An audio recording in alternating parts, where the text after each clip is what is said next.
Hi, my name is Frank Martel. I'm the Director of Fine and Rare Wines here at Heritage Auctions.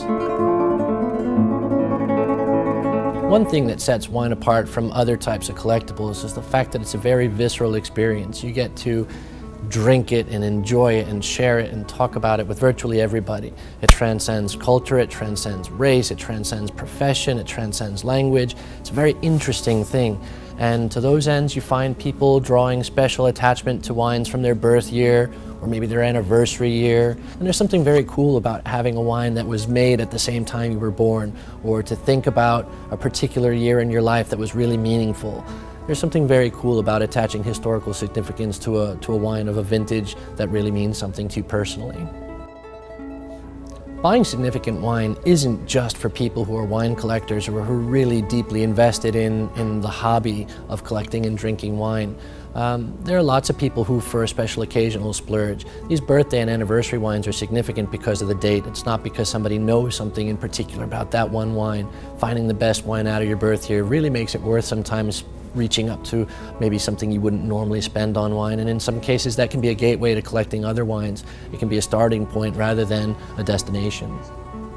One of the things that people commonly find scary about getting into wines is the idea that there's this mystical wine knowledge out there that they don't possess and somebody else has, and they don't want to make a mistake. And the truth of the matter is that nobody starts off with wine knowledge. You acquire wine knowledge slowly by tasting things, and the hard part, remembering what you had when you've had them. One of the first things that you should do if you're going to collect wine or if you're going to start drinking wine is to really know what you like. The hardest part is deciding what sorts of wines you really want to invest your time, and I think a lot of people start with domestic wines because they're easy to understand. It's important that in the beginning you turn to wines that you're going to be able to tell somebody once again what you liked about it or didn't like about it. So it's really important that you start within your comfort zone. Finding wines that you don't like is equally as important as finding wines that you do. There are several different types of wines and categories that belong in every collection. You've got daily drinkers, things that you can open without conscience that aren't a big financial concern. You have special occasion wines that you pull out once in a while for a good day or a good dinner. You've got blue chip wines that are really important things that you open with some hesitation because they're difficult to replace. And then you've got your real tried and true blue chip investment grade wines that are very, very rare and very expensive to collect. The reason that you want all of them is because even if you're on elastic resources, there's not enough of the really scarce stuff for you to drink them every day. Your enjoyment of those wines is going to be key to finding the right wine for the right occasion, and there is a different wine at a different price level for everybody. Wine really isn't like a lot of other collectibles. At the end of the day, wine is something to be consumed. It's supposed to be brought out on the table, and to some degree, there's a part of this being a big boy toy because eventually it's going to be worth zero when you're finished with it.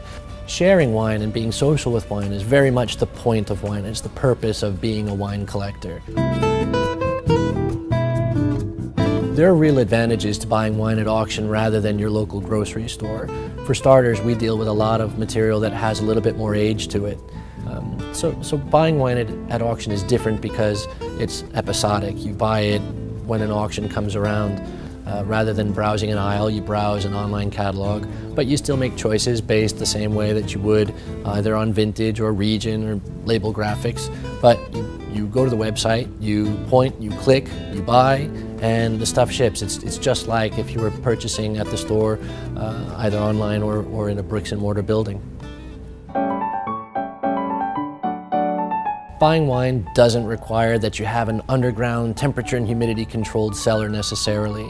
When you start buying and you start buying meaningfully, maybe meaningfully is to have a couple cases around the house at all times, but when you start buying meaningfully, typically any kind of a regular refrigerator or cooler that doesn't allow the wines to come up above 60, 65 degrees will be sufficient, and that's fine. for anything that you plan on holding for a couple years even.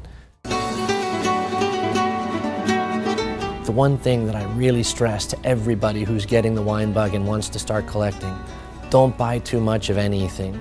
In the beginning, your job is to try on as many wines as possible.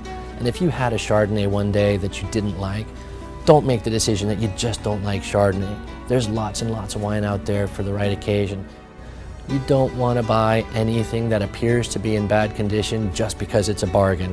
When wine isn't in great condition, its value doesn't drop by 10% or 15%.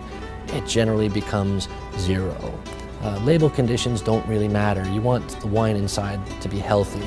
So it's important that you look for signs of seepage.